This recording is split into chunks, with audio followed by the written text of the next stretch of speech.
Muhammad Ali is considered by many the greatest boxer in history. He's a global icon not only for what he did in boxing, but also for what he did outside. He made his professional debut on October 29, 1960, and retired on December 11, 1981, with a record of 56 wins and 5 losses. In 1984, Ali was diagnosed with Parkinson's disease. He was hospitalized on June 2, 2016, with a respiratory illness. Though his condition was initially described as fair, it worsened, and he died the following day at the age of 74 from septic shock.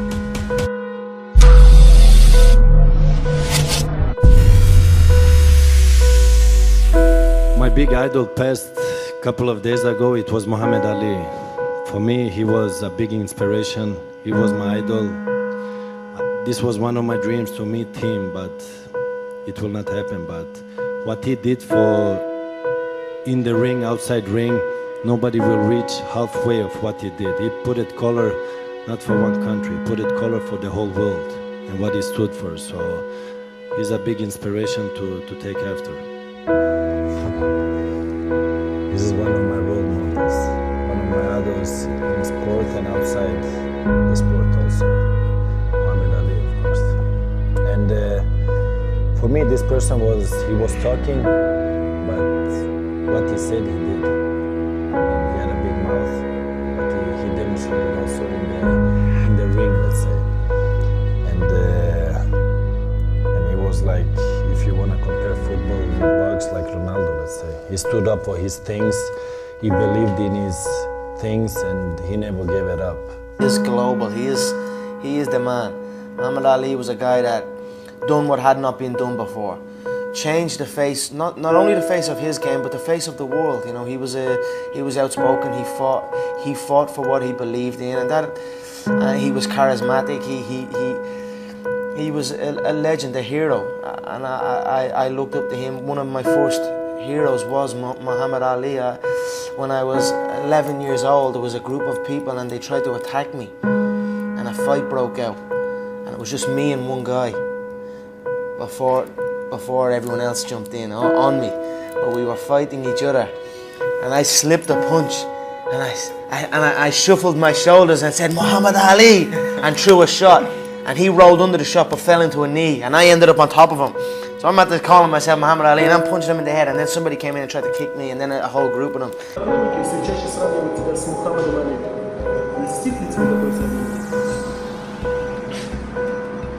Я думаю, что наше сравнение, оно как-то неправильно может быть. Чисто из-за того, что он был чемпионом, я чемпион, он мусульманин, я мусульманин. Чисто вот из-за этого, но все, что он делал за пределами клетки, я думаю, что это несравнимо, потому что на тот момент, когда он был чемпионом, он уже был, так скажем, другой расы. А в Америке на тот момент эта раса не воспринималась. Как он рассказывал в своей автобиографии, его даже не обслуживали в ресторанах, что он выбросил золотую медаль на свою по боксу. Ну, такие моменты тоже были. Но то, что он сделал, какой переворот, какое отношение он изменил к своей расе, несравнимо. И чтобы с ним сравниваться, я думаю, мне нужно будет вернуться в его годы и быть темнокожим, и являться чемпионом, и тогда посмотреть, как бы я себя повел. And listen, I always like to think I'm a bad motherfucker, vicious motherfucker. I don't give a fuck, but that's a part of Ali. That's where he overshines me, because I can't understand a man that's willing to just really die for this. You know, and I talk that shit, but he's the real dick.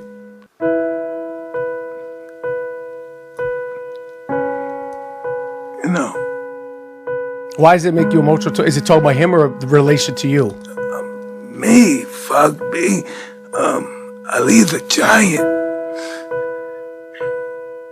There's no way other fighters can match him. He'll die for this shit. He'll die. I'm not gonna die for this.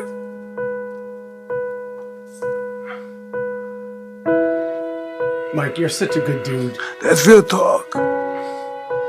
Ali's a savage. He's an animal. He's a different breed of person. He's not like us. As a kid, I gravitated towards him because he was a champion. But I only knew as a kid what he did inside the ring. As I got older and I started to be more knowledgeable about the sport, about sport in general, and about the guys who laid the paved the way for guys like myself. I understood that he is the greatest of all time, and he was the greatest of all time because of what he did outside of the ring. Obviously, we knew how great of a boxer he was, but I think that was only 20% of what made him as great as he was. What he stood for. I mean, it's a guy who basically had to give up a belt and relish everything that he had done because of what he believed in, and ended up in jail because of his beliefs. It's a guy who stood up for so many different things throughout the times where it was so difficult for African Americans to even walk in the streets. And for an athlete like myself today, without Muhammad Ali, I wouldn't be sitting up here talking in front of you guys. We noticed on Twitter you only follow one person, Muhammad Ali. Why did you pick him? He's obviously a hero of yours. He is a hero. He's been an inspiration of mine for many years. I first met him when I was 6 years old in New Zealand, put me on his lap. I got the picture of it.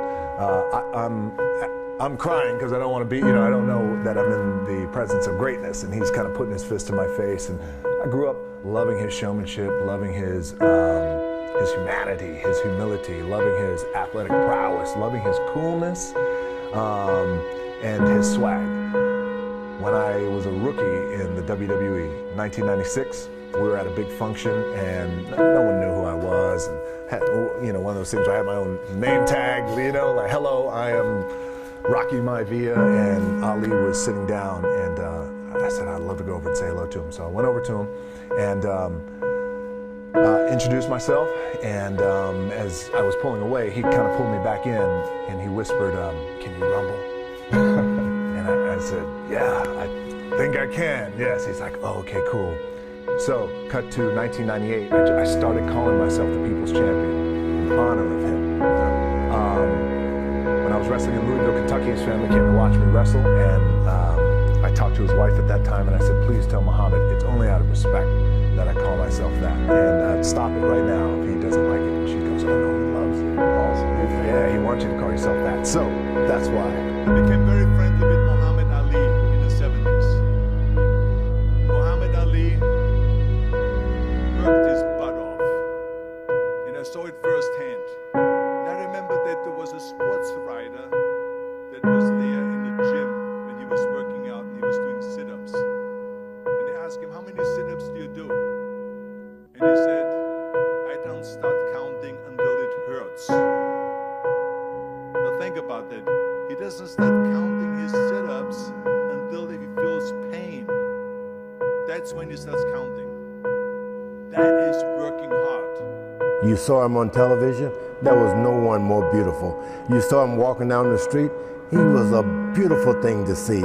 What a phenomenon. You had to see him, even if you pulled against him, you wanted to be a part of it. He moved around the ring, he had style and class, he was tall and good looking.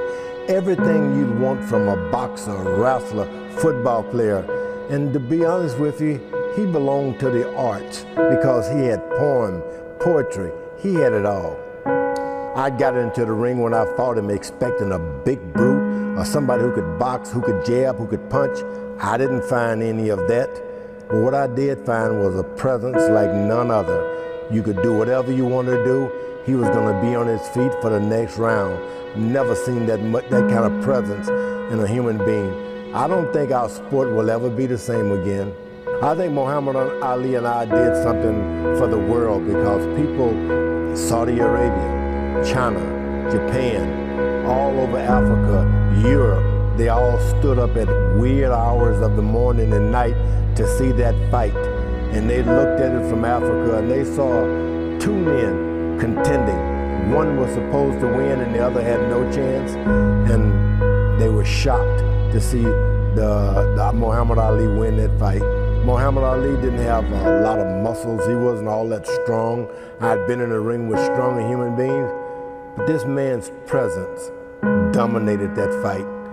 That presence. You could hit him where you hit everyone else, but he was not willing to fall. He was not willing to be counted out.